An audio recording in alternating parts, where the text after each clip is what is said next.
Information, téléphone le 465 12 35 ou soit envoyez-nous un email le nic@mric.mu. Vin ou Probinovateur. Participez.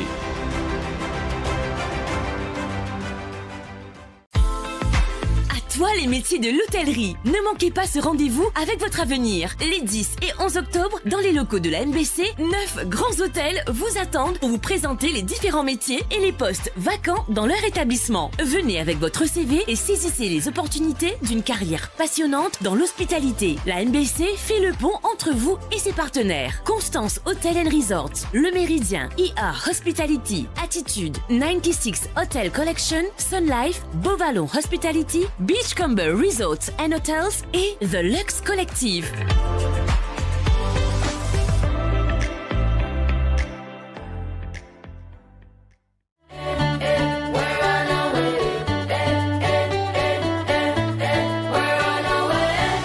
Kitosen, Kitoazé, sac battement de l'équerre, les compter, prothèse de l'équerre Zodi, pour qu'il dise mais pas trop c'est clair.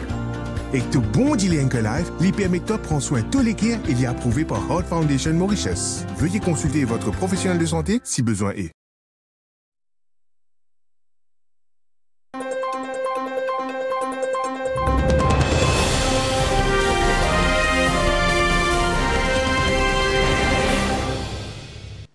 Il est 19h30, c'est l'heure de votre rendez-vous avec l'actualité sur la MBC. Voyons le sommaire pour démarrer. Soupçon d'irrégularité dans l'octroi de visa aux pèlerins du Hajj 2025. Le comité d'enquête remet son rapport et signale des infractions criminelles. Le gouvernement rassure que l'octroi des visas se fera de manière rigoureuse avec un système moderne. Production d'électricité, la situation aux 2 centrales en panne technique depuis 72 heures suivie de près. La centrale du Sud devrait se reconnecter au réseau ce soir. Traite humaine, malgré des efforts significatifs, Maurice ne répond pas aux normes minimales selon le nouveau rapport. Redoutée par les gourmands, la hausse des prix des glaces et des chocolats est désormais une réalité. Rideau sur la 4e édition du Festival du Livre à Trou d'eau douce. La passion des mots à l'honneur pendant 3 jours. Ramper dans les fissures des âmes vieilles. Une pièce, un miroir. Le poète et romancier malgache Jean-Luc Raharimanan y était. Vous l'entendrez dans ce journal. Conflit israélo-palestinien, le Premier ministre Netanyahou espère ramener tous les otages dans les prochains jours. Bonsoir à tous. On démarre avec le rapport du comité d'enquête sur les irrégularités dans l'octroi de visas aux pèlerins inscrits pour le Hajj 2025. Des copies du document ont été remises au commissaire de police, au directeur des poursuites publiques et à l'Islamic Cultural Center Trust Fund. Le gouvernement rassure que l'octroi des visas pour le Hajj sera effectué de manière rigoureuse avec un système moderne. Le reportage de Farah Konaï.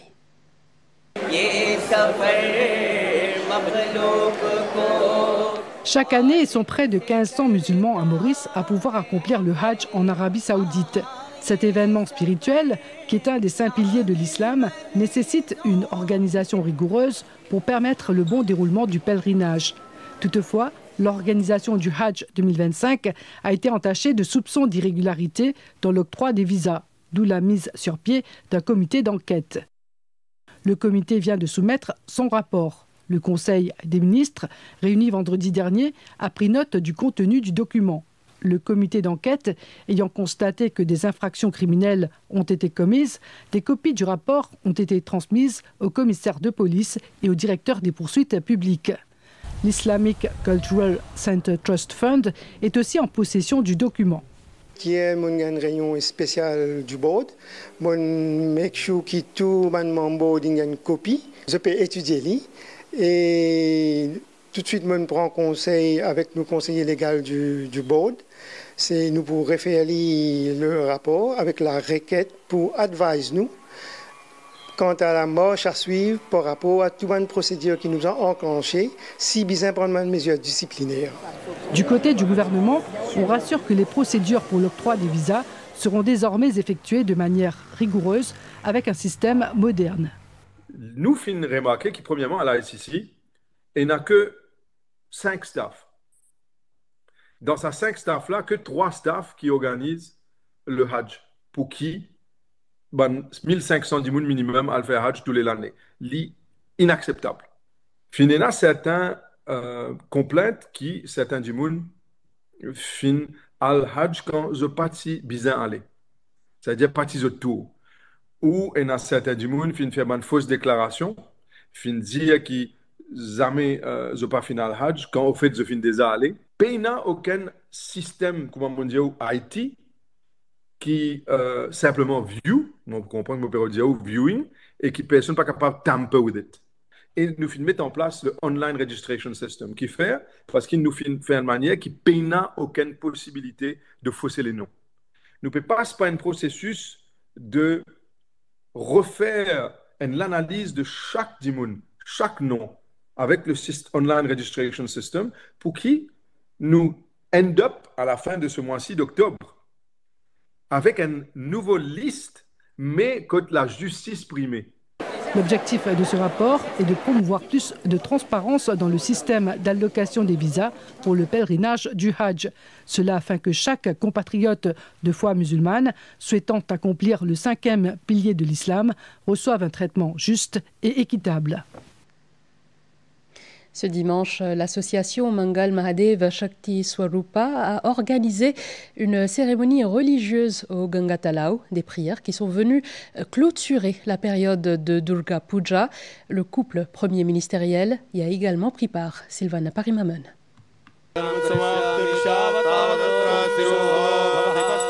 Des rituels, des chants dévotionnels et des prières pour honorer et célébrer la déesse Durga durant la période de Navratri. Cette cérémonie religieuse s'est tenue à Ganga Talao, au pied de la statue de sel, à qui cette cérémonie est consacrée. Cette initiative de l'association Mangal Mahadev Shakti Swarupa a réuni de nombreux dévots venus des 4 coins du pays. Le Premier ministre, le Dr Navin Ramgoolam, et son épouse Veena Ramgoolam y étaient également présents.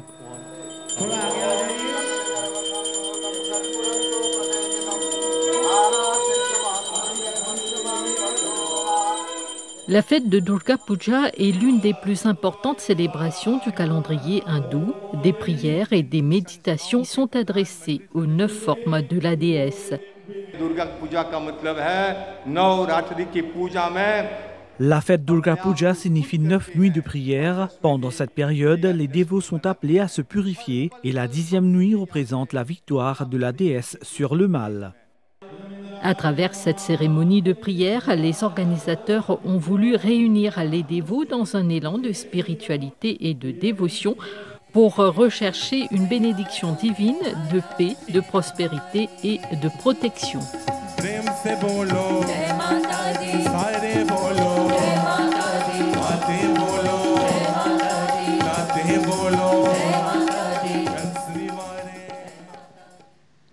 La situation en matière de production et de fourniture d'électricité demeure préoccupante, surtout avec la reprise des activités en semaine et l'approche de la période estivale. La centrale thermique du Sud devrait reprendre ses opérations ce soir avec une production de 30 MW d'électricité. Quant à la centrale thermique de Bellevue, une évaluation est en cours. Cynthia Moutou. Ce vendredi, le CEB avait enregistré un déficit de 55 MW d'électricité en termes de capacité, en raison de 2 moteurs de producteurs indépendants qui étaient hors réseau. La demande et la production étaient donc au même niveau et le CEB ne disposait d'aucune marge de sécurité et de manœuvre pour assurer la demande en électricité. Centrale thermique du Sud et que centrale thermique de Bellevue, toujours au réseau du CEB. Nous finissons l'information avec la centrale thermique du Sud qui, ce soir, fort tard dans la nuit, se pourront en opération avec 30 MW sur la grille du CEB. Mais par contre, pour la centrale thermique de Bellevue, donc je finis faire un constat, une évaluation des réparations qui besoin en courir et que ce n'est que demain qu'ils seront capables de communiquer le CEB la date des réparations. Donc à ce stade, le CEB CEB peut réunir sur l'état-major très tôt demain matin pour faire un état de la situation, pour connaître quelle est la marche à suivre, parce que demain, c'est la reprise, lundi, les jours de semaine commencent, donc pour nous connaître la semaine, comment nous pouvons planifier en termes de production d'électricité. Je besoin dire que nous avons une réunion et que tout ce qui nous fait suivi de très très près par le ministère, en particulier par le ministre de l'Énergie, M. Patrick Assiavaden, qui fait un constat permanent de la situation. La situation reste préoccupante et le CEB fait appel à la vigilance des consommateurs. À noter que le CEB prévoit un système d'alerte similaire à celui en vigueur à l'approche d'un cyclone, avec des codes couleurs vert, jaune, rouge, basés sur sa marge de réserve en électricité. Et pour gérer la demande croissante en énergie et éviter toute pénurie, une campagne d'économie et d'efficacité énergétique sera mise en œuvre pour la période estivale 2025-2026. L'électricité domine l'actualité. On s'arrête ce soir sur la question de sa production dans le temps. De quelle source provenait l'énergie électrique dans le passé? Ria Rambodjon nous éclaire sur le sujet. La ville lumière ne porte pas son nom par hasard. En effet, à Maurice, l'un des endroits où la lumière fut pour la première fois a été Curepipe, où la production de l'électricité a démarré en 1865. Une production à base de gaz née de l'ingéniosité des frères Malac. En 1884, ce sera au tour du théâtre de Port-Louis d'être éclairé artificiellement, suivi de l'hôpital civil. Du choc des idées jaillit toujours la lumière. Avec l'évolution des époques, la méthode de production change aussi. La première station hydroélectrique de Maurice est construite ici à Réduit en 1901. Une initiative d'Ahmod Ibrahim Achia et de ses frères. Le groupe est Achia, il y a Ahmod Achia, connu sous le nom de Major, et ses frères Mahmoud, Hossein, Suleiman, qui sont autorisés à construire une digue sur la rivière Réduit. Et ils ont commencé à creuser après la station en 90. Quand vous dites station de Réduit, vous imaginez un bâtiment ou un truc comme ça, mais il n'y a pas de bâtiment. C'est très pittoresque parce qu'ils ont fouillé directement dans le roc pour mettre la turbine. Dans cette station, tout a été érigé manuellement, du barrage à l'installation de cette turbine. Le courant électrique produit alimentait les régions de Rosil, Moka, Quatre-Bornes et Boubassa. Au fil des années, la demande continue de croître. Et pour y répondre, seront mises en place des stations à Champagne, Tamarind Falls, Magenta et Cascade-Cécile. Le Central Electricity Board n'entrera en scène qu'en 1952. Et la suite, on la connaît. Ce qui avait commencé par une simple production à gaz est aujourd'hui une préoccupation majeure. Le but premier de la CEB est de coordonner la production, la transmission et la vente de l'électricité. Alors, il faut bien comprendre la différence que ça va faire. Avant, ils étaient des pionniers séparés, privés, séparés. Donc, s'il y avait une panne dans le secteur de Réduit, dans la station de Réduit, c'est Beaubassin-Rosil est dans le nord. Et Curepipe aurait eu la lumière, mais pas Beaubassin-Rosil. S'il y avait une panne dans Tamarind Falls, Curepipe serait dans le nord pour lui, etc. Mais il n'y avait pas de coordination. Alors, la prochaine fois que vous effectuerez ce geste, sachez qu'il recèle toute une histoire, et non des moindres. Également dans l'actualité, Maurice reste dans la catégorie tier 2 du rapport 2025 sur la traite humaine. Si les progrès ont été salués, il reste cependant insuffisant. La protection des victimes est en recul. Qui est le plus exposé et pourquoi? Élément de réponse avec Yacine Den Mahmoud. Selon le rapport, qui couvre la période d'avril 2024 à mars 2025, les groupes les plus exposés figurent les filles et adolescentes, les enfants à Rodrigue, les travailleuses du sexe, les personnes LGBT et les femmes et enfants de descendance africaine. Les travailleurs migrants restent particulièrement vulnérables. Maurice ne respecte pas pleinement les normes minimales, mais fait des efforts significatifs. Le pays reste tier 2. Parmi les points forts, le rapport note que la justice a condamné un trafiquant, une première en 3 ans. L'unité Trafficking in Persons de la police est désormais opérationnelle. Et le cadre du recrutement privé interdit désormais de faire payer des frais aux travailleurs avec des peines jusqu'à 5 ans et une amende allant jusqu'à 1 million de roupies. Mais sur le terrain, beaucoup de dossiers sont requalifiés en délits moindrement punis, comme agression ou tenue de maison de débauche, ce qui affaiblit la dissuasion. Dit effrayant. Nous avons eu l'occasion récemment trouve ça l'ampleur là avec l'affaire des dames qui étaient enfermées et forcées à se prostituer à Bédu-Tombeau.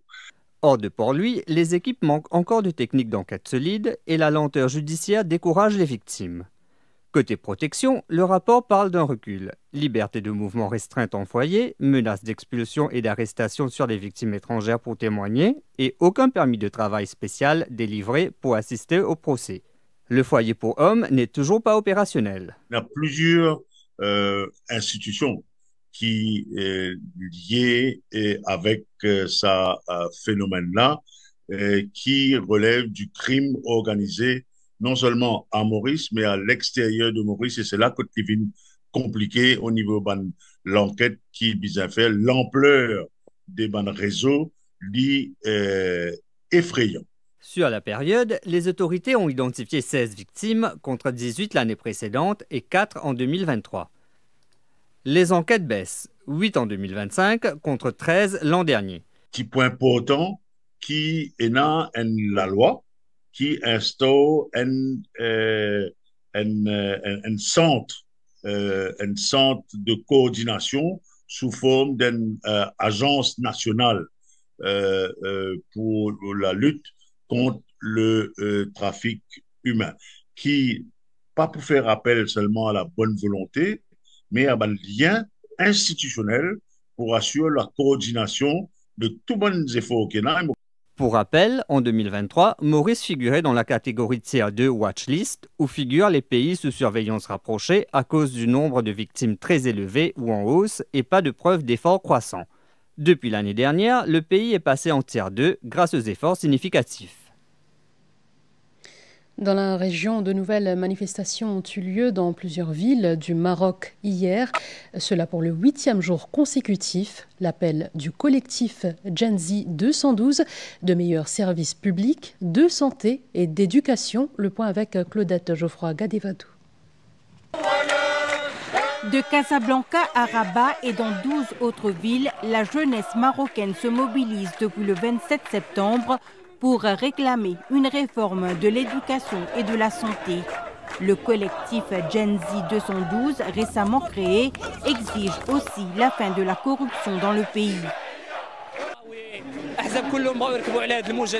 Tous les partis surfent sur la vague de la jeunesse. Tout ce que la jeunesse veut n'est pas pris en considération par les partis d'opposition ou les partis de la majorité. Nous ne sommes affiliés à aucun des partis.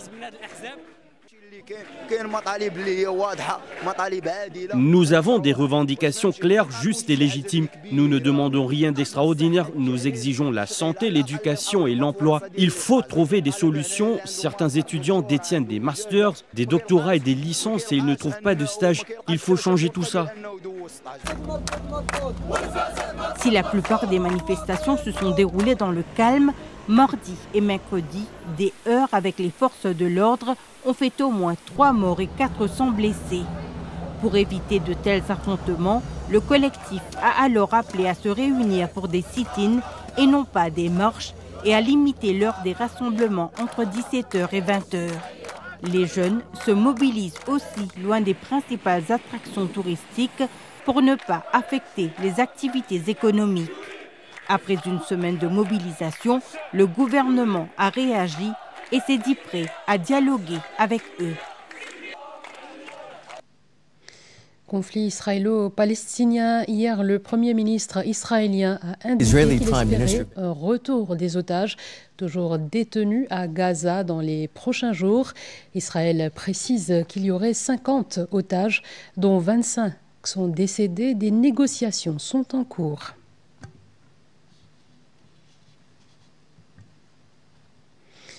Clap de fin sur la 4e édition du Festival du livre à Trou d'eau douce.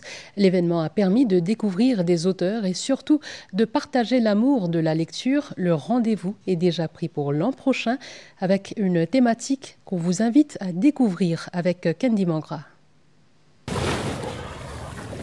Il y avait le ciel, le soleil et les livres. Mathéo et sa maman Mary Jane ont eu un coup de cœur pour un des albums, Tikoulou. À peine acheté, le petit Mathéo le dévore déjà. C'est mon garçon, Mathéo, qui nous choisit le livre et qui a un mot en français, en anglais et en créole. Sur la plage de Trou-de-Douce, ça fourmillait d'enfants et de parents venus profiter du moment entre lecture, découverte et sourire.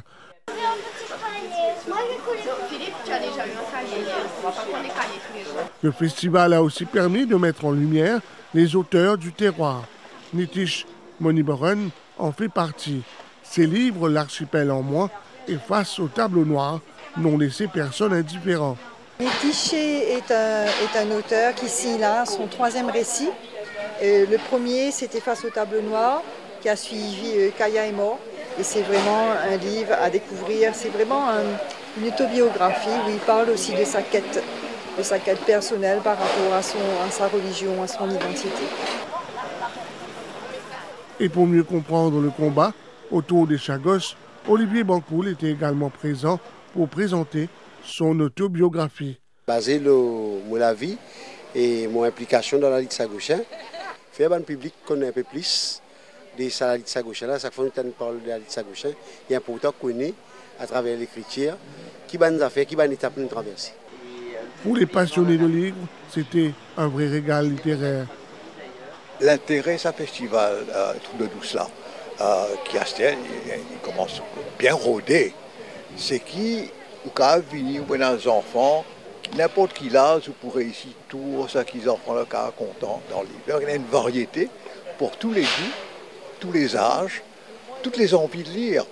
Cette édition, désormais terminée, le rendez-vous est déjà fixé pour l'année prochaine avec un thème qui séduira cette fois les amoureux d'images. C'est un festival du livre, donc il y aura livres et images avec bande dessinée, avec livres illustrés, avec livres de photos, avec livres d'art, avec romans graphiques. Alaïla, nous avons envie aussi qu'il y ait des aînés dès le plus jeune âge. Rendez-vous donc l'an prochain au même endroit avec plus de livres, plus de rencontres et toujours la même passion. Présence remarquée à ce festival du poète et romancier malgache Jean-Luc Raharimanan. Il a présidé le jury du prix Indian-Océanie décerné à l'ouverture du festival à Didier Lantrin pour son roman Le Puits arabe. Sur la rive de Trou-de-Douce, le poète malgache a livré ceci à notre consoeur Géraldine Hennequin. Ramper dans les fissures des âmes vieilles. Une pièce, un miroir, une pièce, deux. L'eau murmure, une, deux. L'eau remplit l'âme.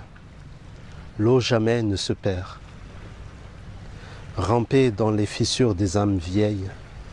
Un miroir où demeurent les esprits. Reflet d'obscurité à l'œil étranger. Ce que tu vois n'est que ce que tu ressens. Sensation, c'est blessure. À vue, tout est blessure. Je me sens perdu, ami. Prends ma vie. Fermé, sans retour. Devant sont d'autres terres. L'eau qui coule ne regarde pas en arrière. Jean-Luc Raharimanan est un écrivain engagé dont les récits puisent dans les réalités de son pays. La grande île, secouée ces jours-ci par de vives revendications d'une frange de sa population, est au cœur de ses préoccupations. Il en parle justement dans un entretien accordé à Géraldine Hennequin que nous diffuserons demain soir sur cette même chaîne. Je vous le disais au sommaire, les prix des glaces et des chocolats ont accusé une hausse considérable en ce début du mois.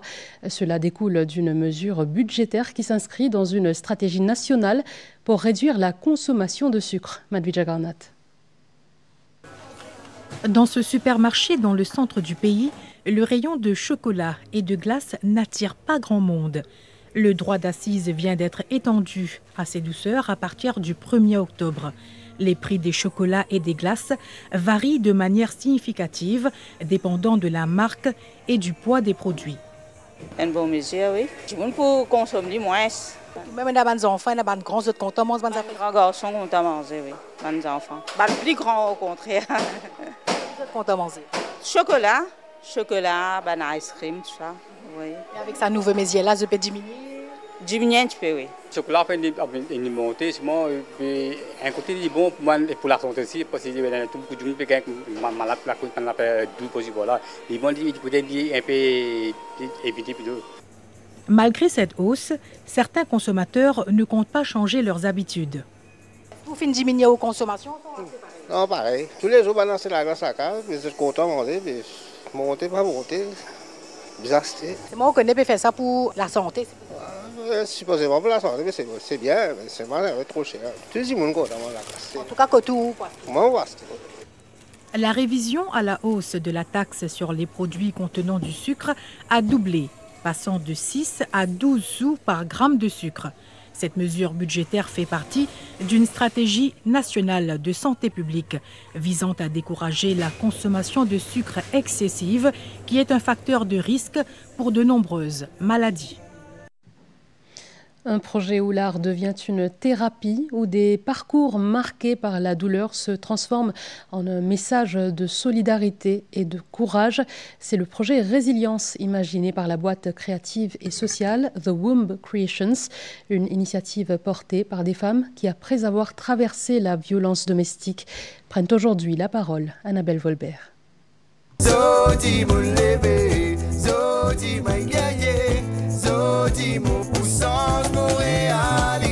Faire de leurs blessures une force créatrice. Tel est le défi relevé par les guerrières du projet Résilience qui ont connu la violence domestique et qui, grâce à leur courage et leur ténacité, ont réussi à tourner la page. À l'origine de cette démarche artistique et humaine, Natacha Boudou, marquée elle-même par 20 années de violence conjugale. Au niveau de la violence, nous avons beaucoup de personnes qui s'en occupent, nous avons beaucoup d'associations, de hotlines, mais au niveau de l'art, Mopan trouve une combinaison. Donc, en tant qu'artiste qui recyclait les déchets, moi dire pourquoi ne pas recycler les déchets de nos vies? Parce que c'est ça qui empêche nous d'avancer. Quitter l'emprise de la violence n'est jamais simple. Au-delà des coups, il faut aussi surmonter la stigmatisation et parfois l'indifférence du regard des autres. Angèle en a fait l'expérience, c'est ce qui l'a poussée à s'engager dans ce projet. Je n'ai pas ouvert la bouche pour dire à mes parents, maman peut gagner battre ou pas, je peux gagner battre. Quand je moi, souriante, toujours souriante, comme je sortis le chemin, puis une bleue au moins dans ma figure. C'est le moléco, je parti, moléco qui m'affecté. Mon cerveau, il prend un coup. La vie d'avant, avant ces 3 ans que je me battu là, c'est genre, je perdu la mémoire. Je ne me rappelle avant que ce soit figure mon bourreau. Je ne me rappelle ce figure. Je me regarder une photo. Je dis, oh, c'est lui. Après un premier clip où 7 survivantes apparaissent le visage découvert, The Womb Creations, qui porte le projet, prépare aujourd'hui un livret et un documentaire pour donner une voix et une visibilité au récit de ces femmes libérées des violences conjugales. On revient sur ces 2 rendez-vous spirituels au mois de septembre. D'abord, la célébration du 50e anniversaire du mouvement Brahma Kumari à Trianon, puis une cérémonie pour marquer le renouveau de l'étude védique organisée par le Dagotière Rajput Samaj Priyanka Hari. Le mouvement Brahma Kumari a célébré son 50e anniversaire sous le thème Golden Jubilee Celebration et Silent Journey of Wisdom. Au programme, chants, prestations culturelles et moments de méditation silencieuse. You know, this is Brahma Kumari World Spiritual University. And la Brahma Kumari est l'université spirituelle du monde et il s'agit de la vérité universelle qui prévaut. La religion originelle de chacun de nous est la pureté et la paix. Each soul, each of us, each one is purity and peace. Cette célébration a rendu hommage à un demi-siècle d'engagement pour la paix, la sagesse et la fraternité. light of love, drops of peace, echoes of harmony that never cease. Aussi dans un élan de spiritualité, le Upper Dagutia Rajput Samaj, sous l'égide de la Gala Rajput Mahasabha, a organisé le Shravani Upkarma Evam Ved Parva Mahayaj. Cette cérémonie marque le renouveau de l'étude védique, symbolise la piété, la discipline et le dévouement envers la vérité et le dharma.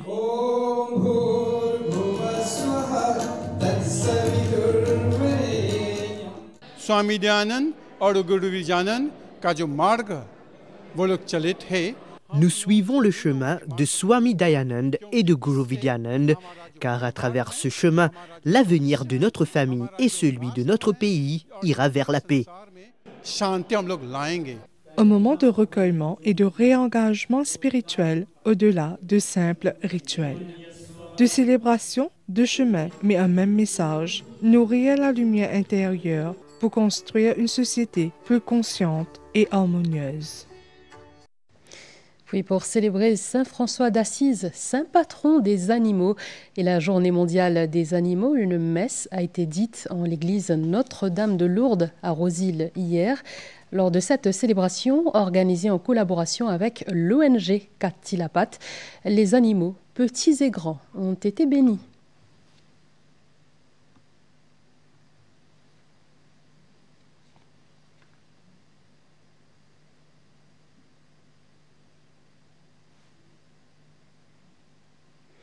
Dans le reste de l'actualité, tout récemment, le centre récréatif d'Anse-Larrey a accueilli plusieurs participants à l'occasion de la journée mondiale de la marche. Objectif, rappeler que cette activité n'est pas seulement un loisir, mais un véritable outil de santé publique. Le compte-rendu de Sarah Ono. 30 minutes de marche au quotidien peuvent contribuer à améliorer le bien-être général et à prolonger l'espérance de vie selon l'Organisation mondiale de la santé. Ces bienfaits étaient au cœur de la journée mondiale de la marche organisée à Anse-Larrey par TAFISA, l'Association internationale pour le sport pour tous, le ministère des Sports et le Mauritius Sports Council. L'événement a rassemblé plusieurs organisations autour d'un même objectif, promouvoir l'activité physique et réduire la sédentarité. Il aide pour booster beaucoup d'affaires, même pour nous l'esprit, nous la santé mentale, physique, il est bien important qu'il nous marche. Tous les jours, je marche des fois en 3 à 5 km. Soit je fais le matin, soit dans l'après-midi, ou sinon, si je n'ai pas gagné le temps, je fais les côtés moi, mais moi c'est moi qui me marche, je me compte ces kilomètres. Je marche tous les jours, je marche beaucoup. Je vais venir dans l'endroit, je fais les tours, même je prends un rôle, là, je suis allé, je fais la marche. Les gars, nous, en bonne santé, premier d'abord. Après, un découvert casse stress. La marche est amenée dans la vie. J'ai commencé par gagner une douleur à genoux et tibia. Mon médecin dit moi j'ai besoin d'exercice. Je me pensais pourquoi pas commencer par la marche. Au fur et à mesure, je vais trouver que ça peut apporter des bonnes choses. Alors, ce n'est pas demander sa quantité d'efforts là, mais il peut apporter du bien. Au-delà de l'aspect sportif, la marche est perçue comme un moment de convivialité et de cohésion sociale. Les organisateurs souhaitent encourager les Mauriciens à adopter ce réflexe simple, accessible et gratuit afin d'intégrer plus d'activités physiques dans leur quotidien. Nous encourageons tout le monde et bien dans l'exercice d'ailleurs en cabinet ministre et nous décider pour qu'ils nous combattent l'obésité. Le ministère de la Santé et le ministère du Sport pour travailler en étroite collaboration pour qu'ils nous fassent une activité, pour qu'ils nous capables de faire beaucoup d'exercices, surtout la marche. Plusieurs participants envisagent désormais d'organiser eux-mêmes des marches hebdomadaires dans leur quartier, convaincus qu'il suffit parfois d'un simple pas pour améliorer sa qualité de vie. Avant de se quitter, 2 mots sur l'interview de la matinale à suivre demain à partir de 8h15 sur RM1. Le ministre de l'Agro-Industrie et de l'économie bleue, Orvin Boulel, sera l'invité de Jean-François Lecning à l'agenda l'expérimentation animale et le rapport de la Cour d'investigation sur le naufrage du Wakashu. Voilà, c'est ainsi que se referme ce journal. Merci de l'avoir suivi. Bonne soirée sur les chaînes de la MBC.